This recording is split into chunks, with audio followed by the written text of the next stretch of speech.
lahat for today's video. Ayan, samahan niyo ako sa ating pagbiyahe papunta ng Carmona, Cavite.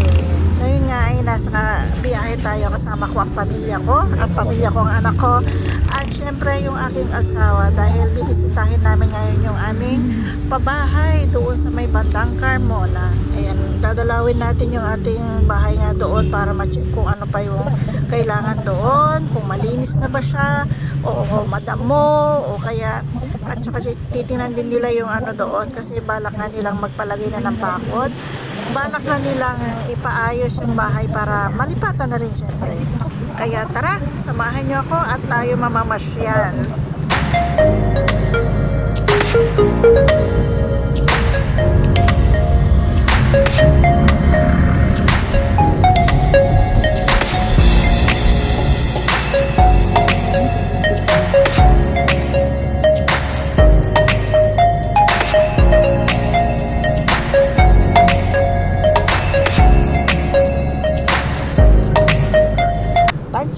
Alas 5 na ng hapon, medyo pahapon na kasi kanina naman tinamad yung anak ko dahil mainit.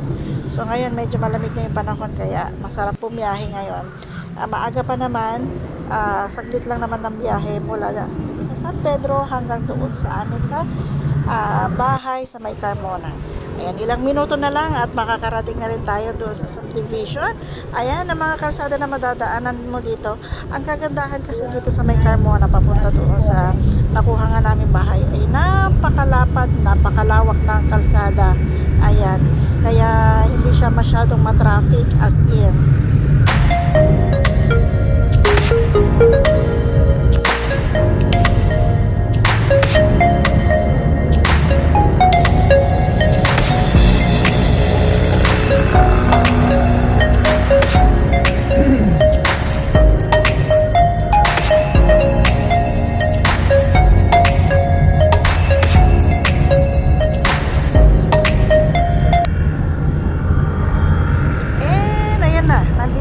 Sa may gate ng subdivision, papasok na tayo dyan sa loob.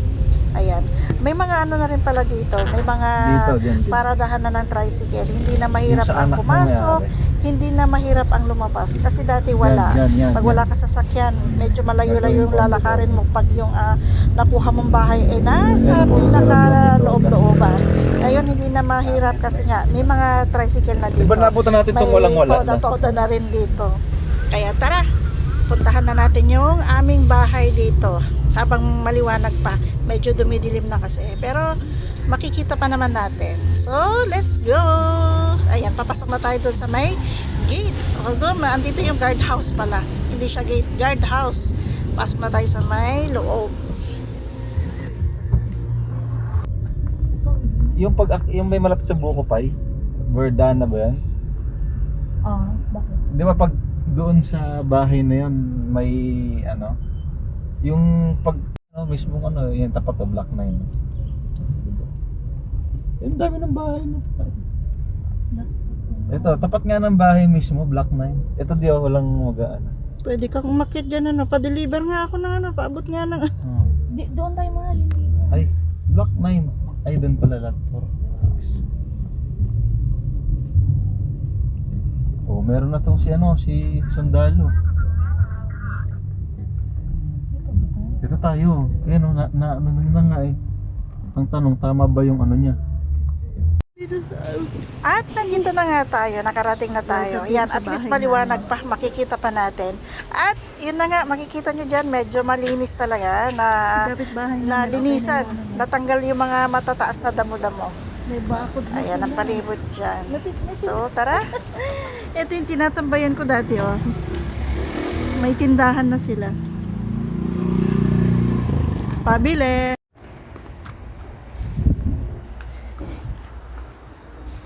Ito yung isang unit.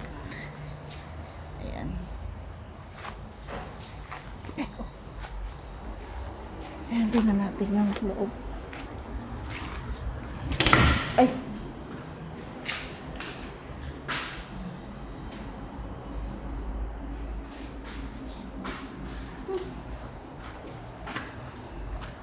Ang lamig. Ang lamig din dito. Ayan, yung tinatambayan ko dati habang naghihintay ako, ayan na siya. Nag-extend na. Meron ng tindahan. Ito yung pangalawang unit. Ayan, no? Yan, kabila. Yan, isa na yan. At ito yung space. At sa likod, malinis siya. Nilinis siguro nila. Ayan, nagagawa sila dyan. Ito yung likod. Maluwag ba? Ayan.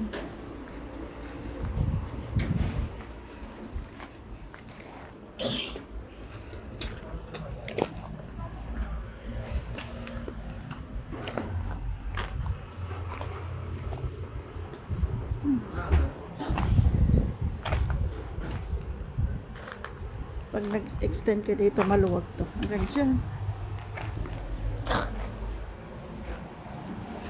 Ang tabang tingnan.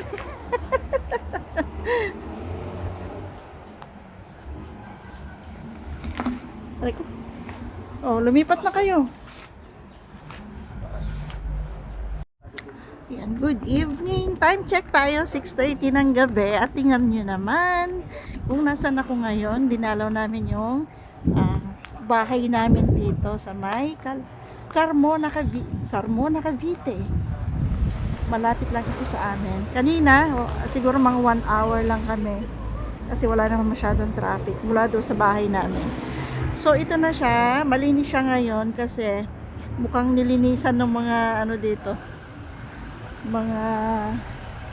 May tagalinis kasi dito. Yan, bagong linis. Medyo marami-rami na rin yung nakatira. Ayan yung isang unit. Magkatabi kasi ito eh. Isang unit at yung isa pa. So ayan, tinitingnan namin kung paano to dahil baka sakaling ito eh mapaayos na. At nakikita ko to, medyo malaki talaga to. Pagka pinagdugtong. Yan, pagdudugtongin kasi yan eh.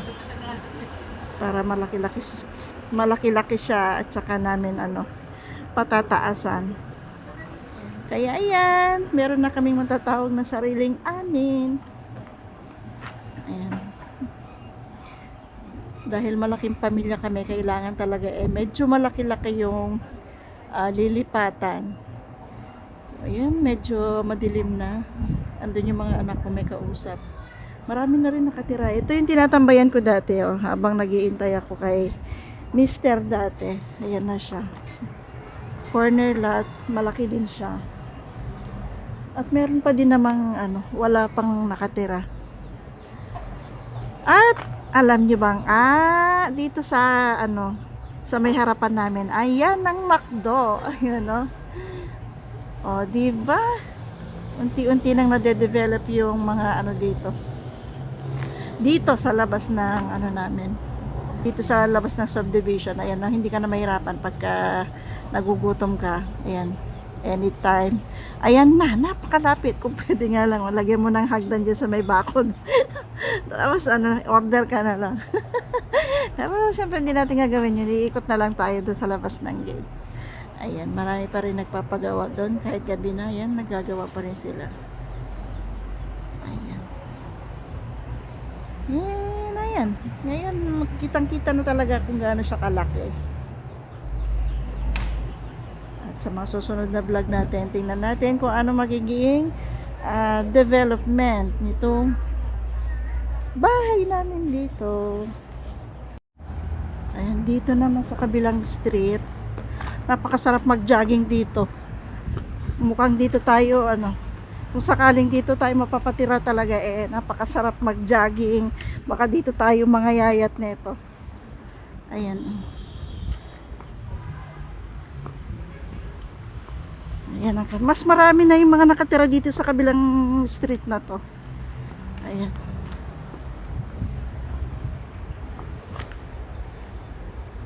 Ayan, medyo marami ng tao kasi at saka sasakyan na nakaparada sa harapan.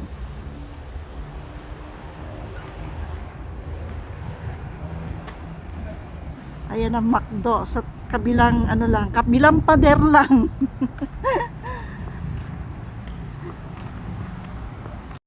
Ayan, nandito kami sa McDo ngayon. Ayan. At doon, dyan sa kabila, yan yung tapat na yan. Dyan yung bahay namin. Kaya pag kailangan mo ng extra kanin, sigaw ka lang doon sa kabila. Sabi mo, oh, pahing kanin. Abot na lang sa'yo. Ayan. Pasok tayo sa loob.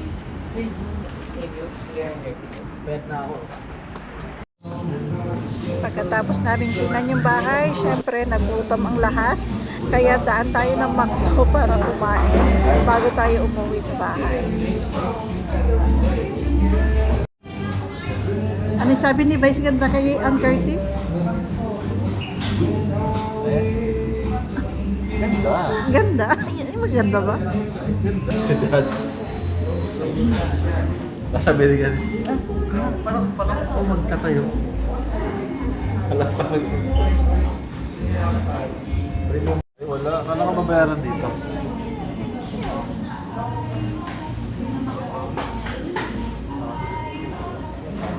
Dito mo na rin babayaran. Saan? Dito na rin. Ayan ah.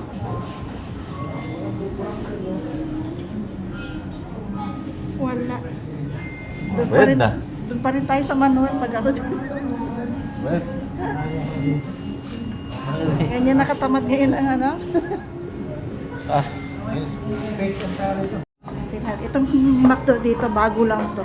Libutin nga natin yung CR nila kung maganda. Ito pa. Ayan. Malinis.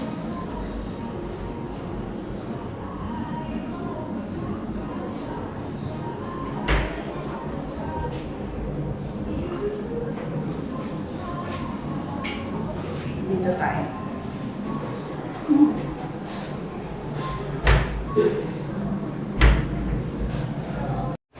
Ayan yung kanilang lababo. Ayan, malinis naman.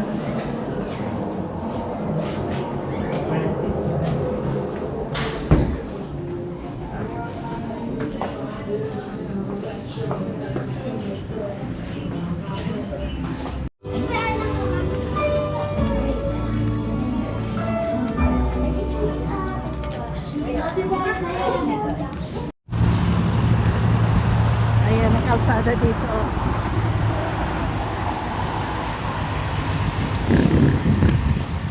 Napakaluwag na itong McDo dito sa may Carmona.